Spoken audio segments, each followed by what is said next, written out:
Ads లేకుండా latest episodes చూడండి.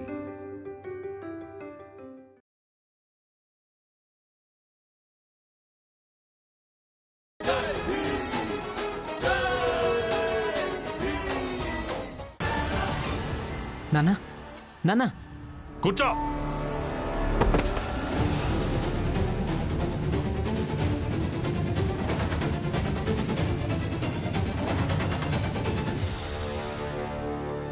నాన్న వదలండి. నాన్న మీరేం చేస్తున్నారు? నాన్న అసలు మీరేం చేస్తున్నారండి? నాన్న మీరేం చేస్తున్నారు? నాన్న నాన్న మీరేం చేస్తున్నారు? నాన్న వదలండి. పక్కకు తప్పుకో. నాన్న నాన్న మీరిలా చేయకండి. భీమ్, ఇది తండ్రి కొడుకులకు సంబంధించింది. నువ్వేం మాట్లాడడానికి వీల్లేదు. మీరింత స్వార్థపతండ్రా? ఒక కొడుకుతో ఇలా ప్రవర్తిస్తున్నారు, ఇంకో కొడుకుతో మంచిగానా? మీరు ఇలా ఎలా చేయగలుగుతున్నారు? జీజాబాయ్, నోరు మూసుకో. నువ్వు ఎంత బలానైనా ఉపయోగించుకో. ఈ రోజు నేను నిన్ను ఇక్కడే కట్టుంచుతాను.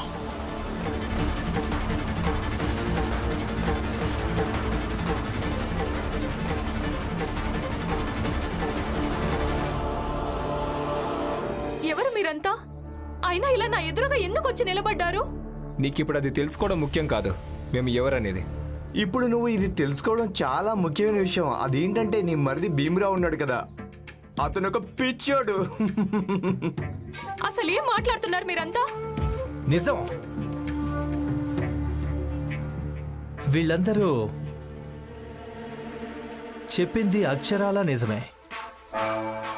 మీ మరిది, మీ మామయ్య ఇద్దరు పిచ్చోళ్ళే. ఇక పిచ్చోళ్ళిద్దరు కలిసి కష్టపడిందంతా గంగపాలు చేశారు. పిచ్చి వాళ్ళు నా మరిది భీమ్ లేదా మా మావయ్య రామ్జీనో కాదు. మీరందరే పిచ్చోళ్ళు. అలాగే నా భర్త కూడా పిచ్చోడే. కూలీ, నువ్వు అగ్రిమెంట్ కూలి ఉన్నది గుర్తుంచుకో. వినయ్ గారు, ఇది కుటుంబమా లేక పిచ్చాసుపత్రా? వినో, భీమ్ ఇంకా రమలాగా మారడానికి ప్రయత్నాలు చేయొద్దు. గుర్తుంచుకో, నువ్వు అగ్రిమెంట్ చేసుకున్నావు. అగ్రిమెంట్ కూలివి నువ్వు, అర్థమైందా? నిజమే, నేను భీమ్ ఇంకా రమలాగా మారగలిగితే బావుండు. ఏయ్ చూడు, నువ్వు ఎవరిలాగా మారుతావో మారు, కానీ మీరందరూ వెళ్ళక తప్పదు. ఇది నీకు ఎంత త్వరగా అర్థమైతే అంత మంచిదవుతుంది. బహుశా నీకు అర్థమైందనుకుంటాను.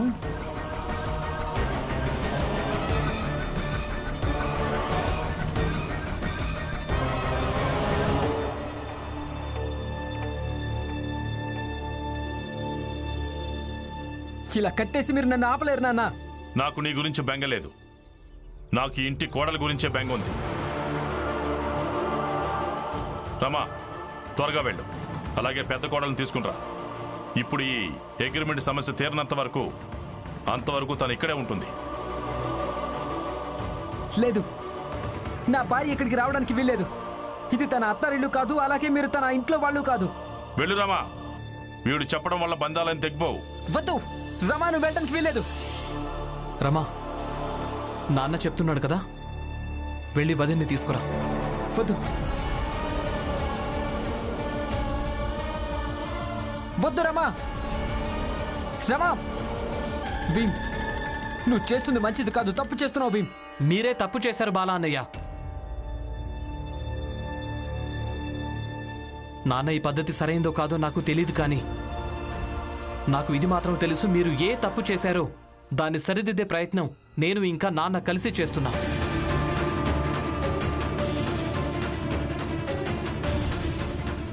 నాన్న, నేను లాయర్ సార్ ఆఫీస్కి వెళ్ళొస్తాను. భీమ్, భీమ్, నాన్న నా కట్లు ఇప్పు. లక్ష్మి, హితేష్ గారు, జోకు గారు,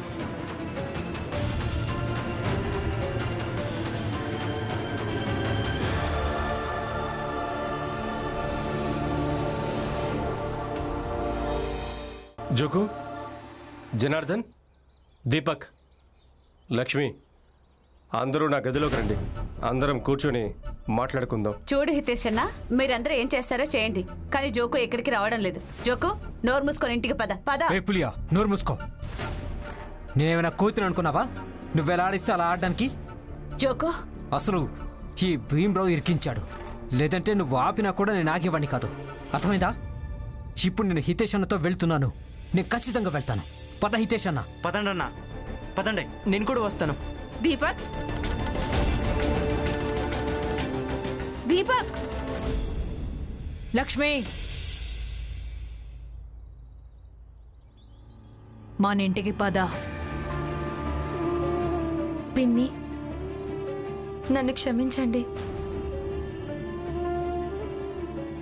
ఎందుకంటే ఇప్పుడు నేను వీళ్ళతో ఉన్నాను. అందుకే వీళ్ళ వెంట వెళ్ళక తప్పదు.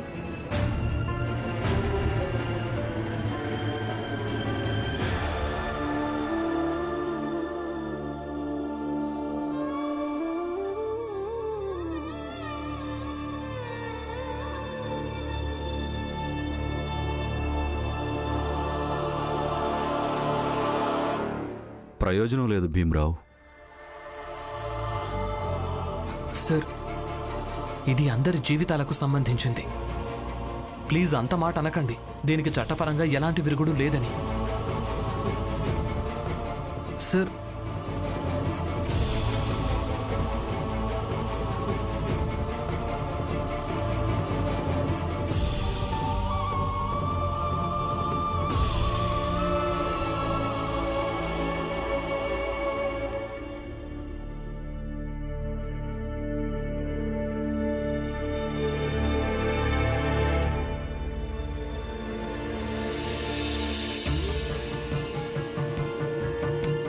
అక్క, ఇంటికి పదండి.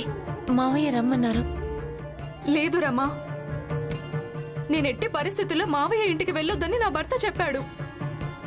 నువ్వు వెళ్ళి ఇక్కడి నుంచి. ఆయన చెప్పింది తప్పు. ప్రతిసారి భర్త చెప్పింది ఒప్పు కాకపోవచ్చు. అలాగే భర్త చెప్పిన ప్రతి విషయం పాటించడానికి భార్య బాధ్యురాలు కాదు. రమా, నువ్వలా అనగలవు ఎందుకంటే నీ భర్త భీమ్ కాబట్టి. నువ్విలా ఆలోచించొచ్చు ఎందుకంటే నీ భర్త అలాగే ఆలోచిస్తాడు కాబట్టి. కానీ నేను ఇలా ఆలోచించలేను. చూడు రమా, కావాలంటే ఒక భార్య ఎలా అయినా ఆలోచించని, తన భర్త ఆలోచనల ప్రభావం తన మీదే పడి తీరుతుంది. అందుకే నువ్వు ఇక్కడి నుంచి వెళ్ళిపో. నాకిక్కడ బాగానే ఉంది. అక్క, ఇది మంచిది కాదు. ఒకవేళ బావా ఆలోచన తప్పైతే మీరు ఆ తప్పుడు ఆలోచనలు పోషించేవాళ్ళు. ఒకవేళ బాలాబావ ప్రవర్తన తప్పైతే మీరా ప్రవర్తనను సమర్థించేవాళ్ళు.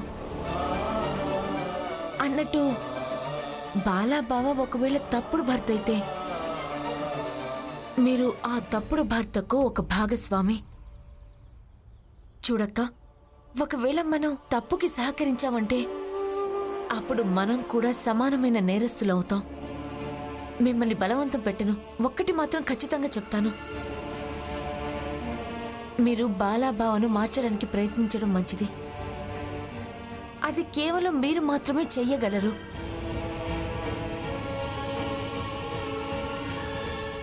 ఆ తర్వాత మీ ఇష్టం.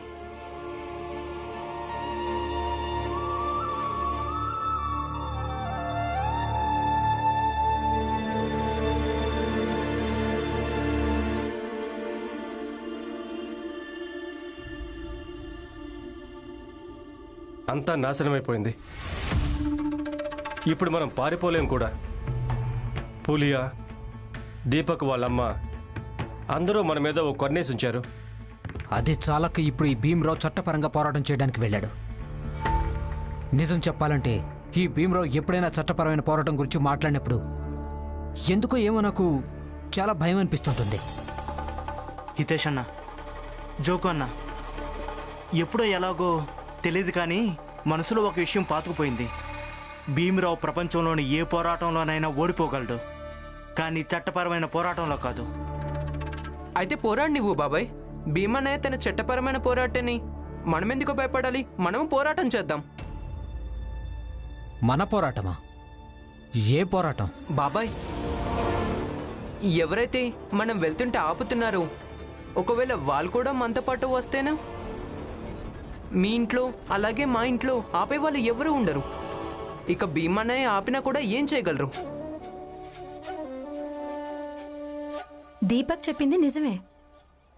ఇక మనం దీనికి ఏర్పాట్లు చేయడం మంచిది. మనం ఏం చేయాలో అది మీకు నేను చెప్తాను.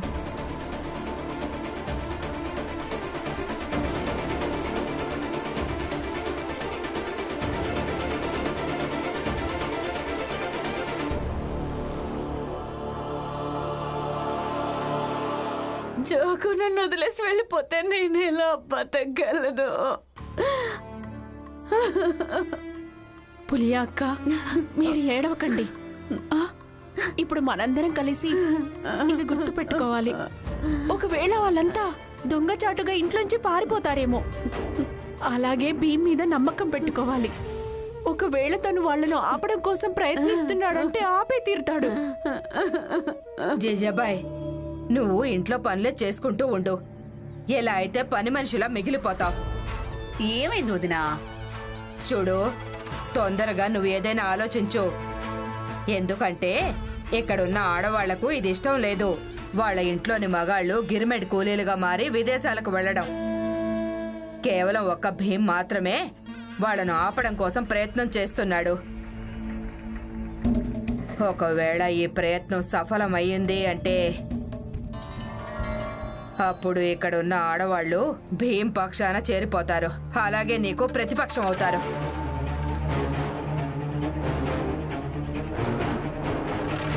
లేదొదినా, అలా ఎప్పటికీ జరగదు. నేనలా జరగనివ్వను. ఎలా పచ్చి బఠానీ ఓలిస్తూ ఉంటే నువ్వు వాళ్లను ఎలా ఆపగలవు? ఇంతవరకు వంట చేయలేదా? ఒక్క పనైనా సమయానికి జరుగుతుందా లేదా? చూసారా, కొడుకు అన్ని తండ్రి పోలికలే. మీ నుంచి నేర్చుకునే తన భార్యను తిడుతూ ఉంటాడు. మీరు కూడా అదే చేస్తున్నారు. ఇక మీకు బాలకు పెద్ద తేడా ఏముంది? రామ్జీ గారు, మీరు ఏ హక్కుతో బాలాను బయట కట్టేసి ఉంచారు? మీరు కూడా భార్యను తిడుతున్నారు కదా, మరి ఆ రకంగా చూస్తే మీరు కూడా మిమ్మల్ని కట్టేసుకోవడం మంచిది. అసలు మీకు బాలాకు పెద్ద తేడా ఏముంది? తేడా ఉంది. బాలాకు నాకు తేడా ఉంది. నేను ఏ భార్యను తిడుతున్నానంటే తను ఇక్కడ కూర్చొని నిస్సందేహంగా ఏదో ఒక కుట్ర చేస్తూనే ఉండొచ్చు. ఇక బాలా ఏ భార్యను తిడుతున్నాడంటే తను చాలా మంచిది, సంస్కారం ఉన్నది, కుటుంబాన్ని అర్థం చేసుకుంటుంది. అందుకే తను ఇక్కడ ఈ ఇంటి దాకా వచ్చేసింది. అవును, ఇక నేను ఇంటిని కుస్తీ మైదానం అనుకుంటాను కదా. మీరు ఇంకేమైనా చెప్పాలా? త్వరగా వెళ్ళి వంట చెయ్యి. అలాగే 2 వ్యక్తుల కోసం వంట ఎక్కువగా చెయ్యి. బాలా ఇంకా వాడి భార్య ఇక్కడే తింటారు.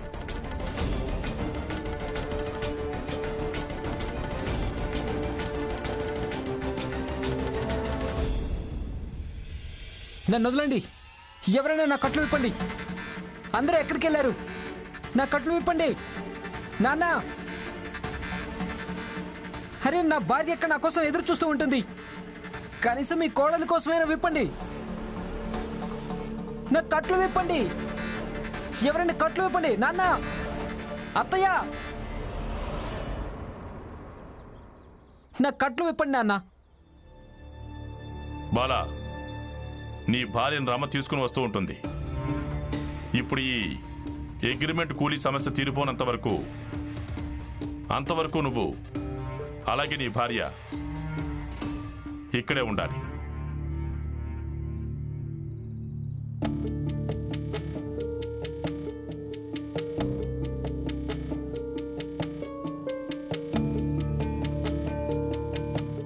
బాలా భార్య ఎక్కడుంది?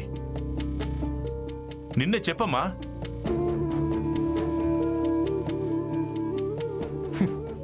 చూసావా నాన్న, నేను చెప్పాను కదా, తను నా భార్య, తను నా మాటే వింటుంది. తను ఇక్కడికి రాదు. ఇకనైనా వదలండి. నేను వంట ఎవరెవరి కోసం చేయాలి? లక్ష్మి ఇంట్లో లేనే లేదు. గిర్మెంట్ కూలీలుగా మారే వాళ్ళ దగ్గరే ఉంది. తను తిండే తిందో. ఇక ఈ బాలా భార్య ఇక్కడికి ఇంకా రానేలేదు. ఇక ఇలాంటి పరిస్థితిలో బాలా తింటాడనిపించడం లేదు. తను తన భార్య దగ్గరికి వెళ్ళాలి కదా. ఇప్పుడు చెప్పండి. అటు చూడు, బాలా భార్య వచ్చేసింది.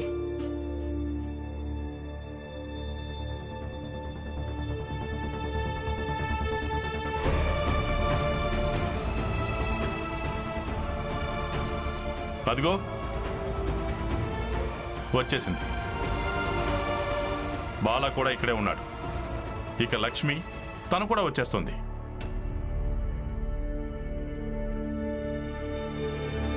అన్నట్టు అగ్రిమెంట్ కూలీగా మారడానికి ఎవరు వెళ్ళడానికి వీల్లేదు. మీకు అర్థమైందా?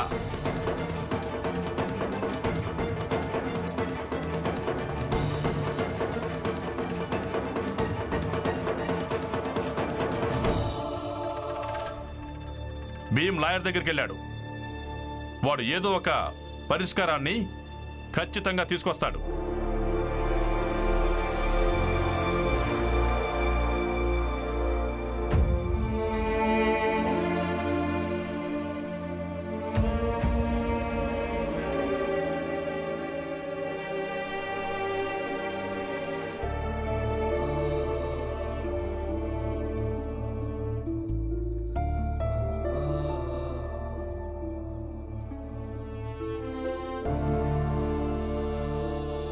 తర్వాత ఏం చేయాలో నాకేం అర్థం కావటం లేదు. విరమించుకోవడం భీమరావ్.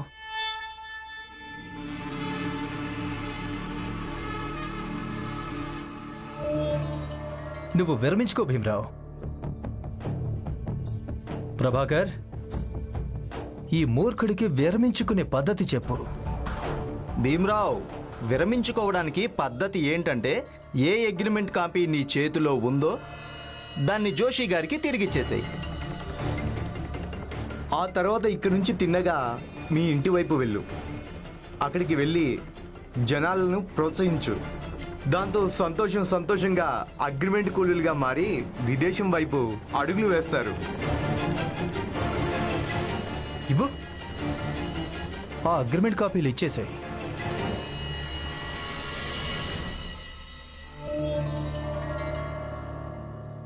నరోత్తమ్ జోషి, మోసం ఇంకా కపటంతో ఎంత దృఢమైన భవనాన్నైనా నిర్మించండి.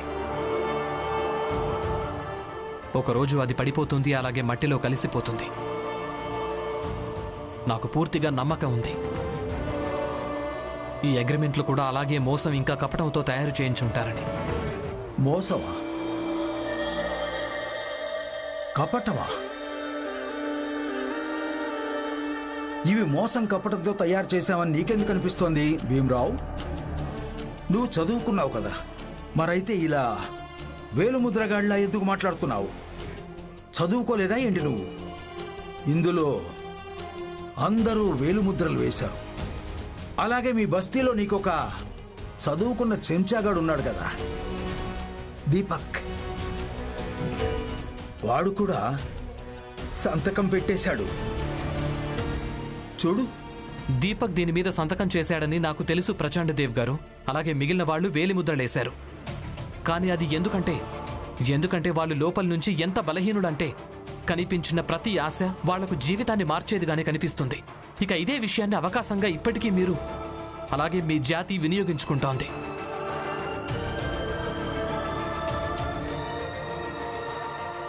కానీ ఇక చాలు.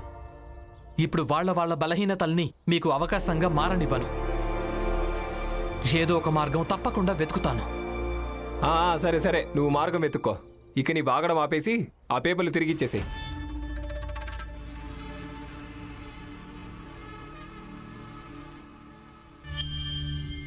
ప్రభాకర్, శభాష్. భీమరావ్, సిద్ధంగా ఉండు. ఇక నేరుగా కోర్టులోనే కలుద్దాం, సరేనా?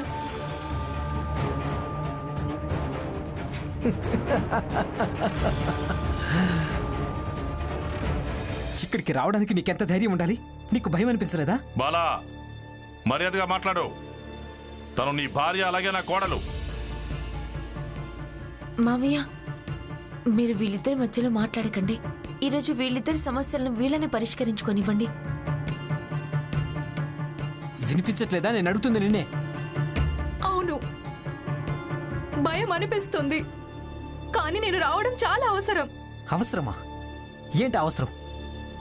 నేను పెళ్లి సమయంలోనే నీకు చెప్పాను, నేను కాకుండా నీకు అత్తారింటో ఏమీ లేదని, వీళ్ళకి నీకు ఎలాంటి సంబంధం లేదని. అవును, అవును మీరు చెప్పారు, కానీ ఇది మాత్రం చెప్పలేదు. సమయంతో పాటు మీరు మీ బంధుత్వాన్ని కలుపుకుంటారని. అయినా నాకు వీళ్ళతో ఎలాంటి సంబంధం లేదని అనుకోవాల్సి ఉంటుంది. క్రికెట్లో సహాయం చేయడానికి మీరు వచ్చారు కదా. 11 మంది కావాలి, ఇక్కడ 2 కూడా దొరకలేదు. 2 నేను, ఒకరు భీమ్, ఇంకొకరు బాల. 2 అయిపోయారమ్మా.